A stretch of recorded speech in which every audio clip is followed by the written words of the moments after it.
बाबा, आप रुक जाइए, मौसम बहुत ज्यादा खराब है।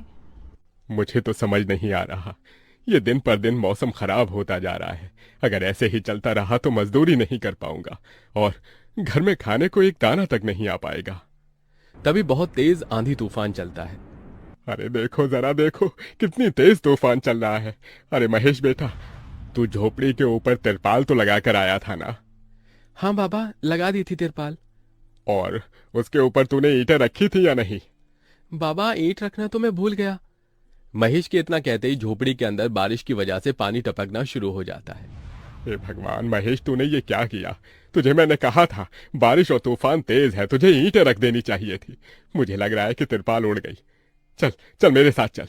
अब तुझे मेरे साथ भीगते हुए मेहनत करनी होगी, नहीं तो पूरे घर में पानी ही पानी भर जाएगा। देवेश इतना बोल ही रहा था कि घर के अंदर वाकई छत से पानी टपकने लगा। हाँ पिताजी, आप सही कह रहे हो, चलो चलते हैं जल्दी से। दोनों बाप बेटा बारिश में बाहर निकलते हैं और झोपड़ी की छत पर तिरपाल को सही से लगाना शुरू कर देते हैं। अरे बेटा, ईंट को अच्छे से रखना, कहीं ईंट गिर न जाए। ठीक है पिताजी, सही सही रखूंगा। महेश इतना कहकर अच्छे से ईंट से तिरपाल को दबाने लगता है, जिससे छत ढक जाती है और झोपड़ी में पानी टपकना बंद हो जाता है। लेकिन इसी के चलते हुए बेचारे दोनों के दोनों बहुत बुरी तरह भीग जाते हैं। अरे चलो बेटा, बहुत ठंड हो रही है, बाहर घर में चलते हैं। चलो, बरसात में मौसम बिल्कुल ठंडा हो गया है। हाँ पिताजी, आपने बिल्कुल सही कहा, चलिए।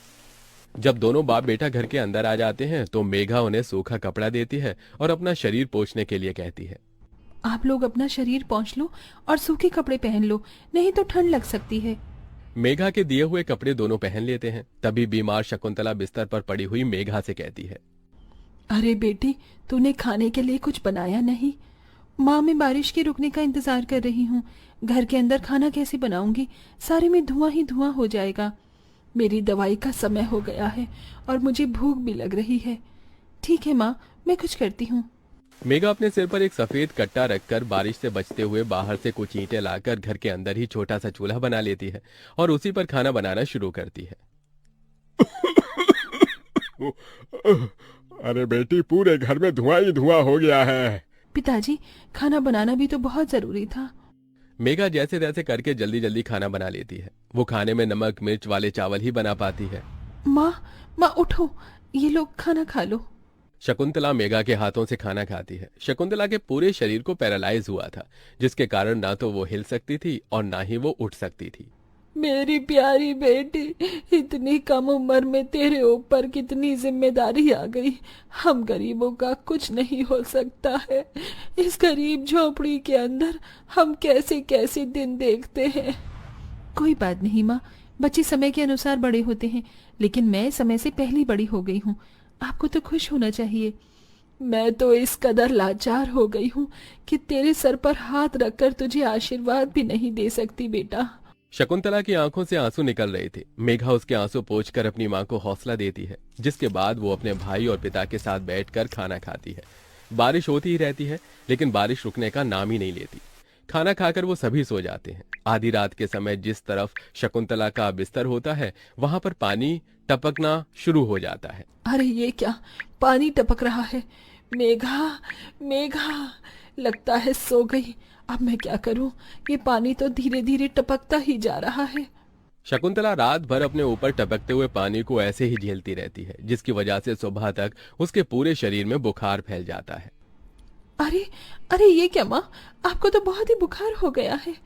रात भर ये झोपड़ी की छत टपकती ही रही। मैंने तुम्हें उठाने की कोशिश की, लेकिन तुम्हारे तक आवाज नहीं गई। ये सुनकर मेघा को बहुत अफसोस होता है।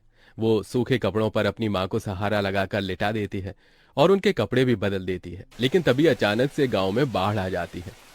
अरे अरे ये क्या हो, यहाँ तो पानी भर रहा है। अरे लगता है गांव में बाढ़ आ गई है। अरे हम लोग क्या करें? अरे बेटा महेश, अरे भाई, अपनी माँ को कंधे पर उठा, नहीं तो हम सभी बह जाएंगे। अरे पानी में कोई जुगाड़ करता हूँ बेटा। देवेश फौरन घर के बाहर जाता है। जहां वो आसपास देखता है, उसे एक रेडी दिखाई देती है। देवेश उसे लेकर आता है, जिस पर शकुंतला को लिटा देता है। अरे चारों तरफ पानी ही पानी हो रहा है, हमें अब यहाँ से जाना होगा, नहीं तो पानी में हम डूब जाएंगे। तभी अचानक से उनकी झोपड़ी पानी में डूबकर बह जाती है। हमारी